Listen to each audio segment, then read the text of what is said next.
Okay, thank you everyone. So my name's Tracy. I'm the interim support manager for Mummy Star here.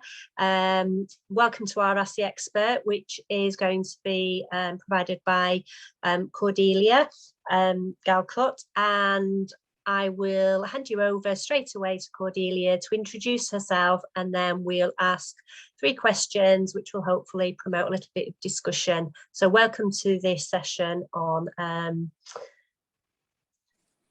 I've forgotten. living with and beyond cancer, I think. Living with and beyond cancer, so very sorry. So I'll hand over now to Cordelia, and then after she's introduced herself, we'll start with the first of our 3 questions. Thank you, Cordelia. Okay, hi. Thanks, Tracy. Hi, everyone. My name is Cordelia. I'm a counselling psychologist and have been for many years now, and I've also had breast cancer. I got breast cancer in 2004. I was diagnosed initially in my right breast, and then I had a funny feeling there was something else in the left, but I had a nightmare of a time getting the second one diagnosed, but I was diagnosed again with what the medics said they thought was a bilateral event because they were so close together, but it was, as any of you listening to this will know, an absolute nightmare, and I had to fight for a decent service as well. Anyway, so I then went through, I didn't have chemotherapy actually in those days. I probably would have had it these days because I had a HER2 tumour, a very aggressive one, first time round, but anyway, I didn't have chemotherapy. I'm still here 18 years on. I did have 2 lots of surgery. I also had 2 lots of radiotherapy, which I reacted really badly to. And I was told at the time that that was like, my reaction was as they would have expected from chemotherapy, not from radiotherapy.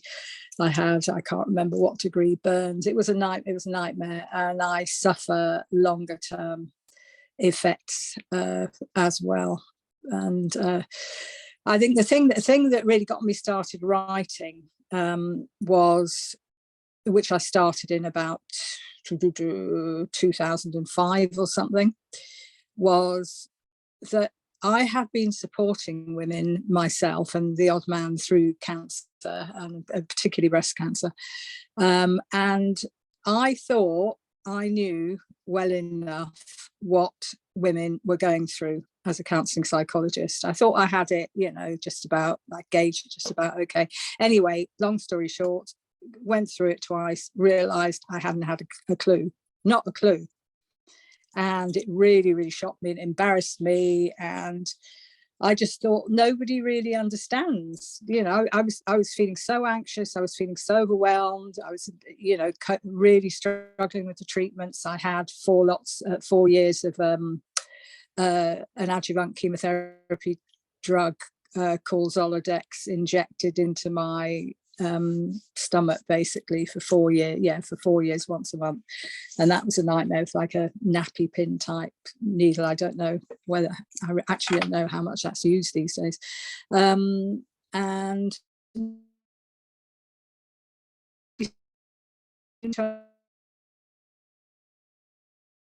I remember and there was nothing with the rest of it, and I had a good prognosis, etc. Anyway, I think I talked for more than 2 minutes, by the way, Tracy. Is that okay? I'm almost finished with the introduction. Yeah.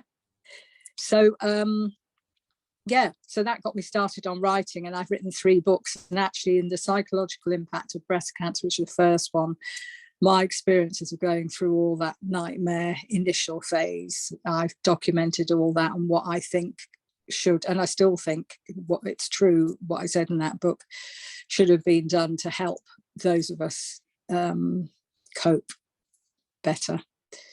Well, better is the wrong word, but anyway, so that in a nutshell is an introduction to me. I see things from a dual perspective, both a psychologist and the woman who's had breast cancer, who is living with and beyond breast cancer with a load of long-term effects, psychological and physical.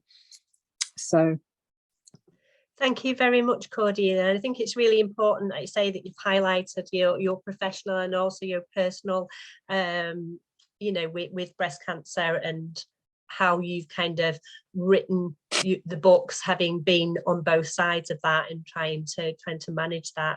And we recognise with a lot of our families here, there's an awful lot, obviously, that comes along with a cancer diagnosis, whatever the treatment, whatever the prognosis, there's still a common theme, really. And what we found is, so for many of our women, struggle with their emotions during diagnosis and treatment, and often don't feel they can express how they're feeling to their family and friends. So I think really we want to talk about why there's a struggle around, I guess, sharing feelings, and really thinking about how we can perhaps relieve some of the concerns and worries, and allow women to kind of accept and acknowledge their feelings.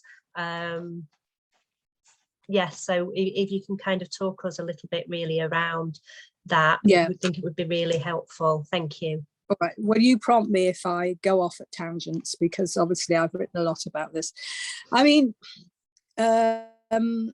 why it's normal that we would have very, very extreme emotional responses to a diagnosis of cancer. I think that's the first thing. I certainly struggled a lot with that, because I struggle with the intensity of it, and thinking, because it's difficult to express what you're feeling when it's very different from that which society and your family, as a sort of, they represent society. I mean, it's the same as society, really. No, in this country, I mean, it's not just this country, but in the Western world, we really struggle, don't we, to accept these extreme emotions anyway. And if they go on for more than 3 minutes, there is a very low tolerance. And I guess within families, and if you're, and I mean, I have this experience myself, I mean, obviously people within families, people who love us, are going to have very violent responses to us getting cancer, and it sets up an awful dynamic, really. And it is interesting, the study, I know I'm talking about that later, but it's quite clear that the perception is that families don't understand. But that's not to say that we don't have a right to express how we feel, and I think sometimes the battle is within ourselves as well. And I, as I say, I had quite a long, especially as a psychologist. I mean, I would have felt this anyway, but as a psychologist, there's the whole history of, trauma. If you're not over trauma within like a year, then there's something wrong with you, and I fiercely reject that. I always have. But at the same time, I think we put ourselves under a lot of pressure quite often to be okay, to do the marathon, or to try and to do the bungee jump or whatever it is, just to kind of prove that we're feeling that we're coping. Is that the kind of thing that you're yeah, am I on the right track here? Yeah, and I think it's about the families that we hear from. It is that they go through all the different stages of of grief almost with a cancer diagnosis, and it is about having that place to share the feelings, whether it be and normalizing, whether it be that anger, whether it be whatever that emotion is, that there is somewhere they can share that, and how that is helpful. Mm-hmm. I think it's to ask, for me, it's to ask whoever it is who's struggling, look, are you feeling, are you censoring your own emotions here? I mean, part of anybody who's had a cancer diagnosis, I mean, well, certainly I know a lot of other people, you're on a kind of hold for quite a long period. You just want to get through it. And also you're in shock, don't forget. And shock is a numbing type of thing. I'm not big into stages of grief, as in that they're linear. I mean, I don't particularly think in terms of stages of grief, because I think it's much messier than that. It's way messier than that, and it also takes way longer. And in it's probably not realistic to think we're ever going to get over. It's like any kind of huge trauma. I don't think you do get over. I think you just have to learn to live alongside and quite often cope day by day. So yeah, I mean, in terms of, so the first thing really is, it's okay to feel these deep and enduring emotions, no matter what any person around you is saying to you. Yeah. It's almost often, it's true of myself as well, and you don't necessarily want to rock the boat with family, you know. I mean, as an aside, just something just popped into my head. My mother, who died actually almost 12 years ago, but she was really upset when I was diagnosed with cancer, and she expressed her anger. She said, "I'm so angry with you." Yeah, so we're having to deal with our family's responses, you know, our partner's responses, whatever it happens to be. So it's about actually validating those feelings for yourself, I think, initially. I wrote a poem. I have no idea whether you or anybody listening to this has ever come across this poem, because it's been quite widely published. But shall I read it? Because it is basically, I got so fed up with people telling me how I should be around cancer. Yeah, shall I read that?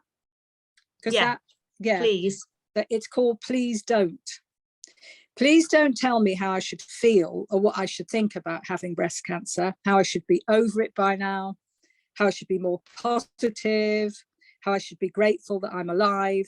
And please don't say you're overreacting to your situation. It's only you who feels like this, or it's time you got on with your life. How can you know? You have never been in my situation. And please don't ask me what I've contributed to my cancer, or tell me how brave I've been. There was no choice is all. It was just the luck of the draw. And please don't ask me how my breast cancer journey's been. There was no journey. There is no journey, because there is no end in sight.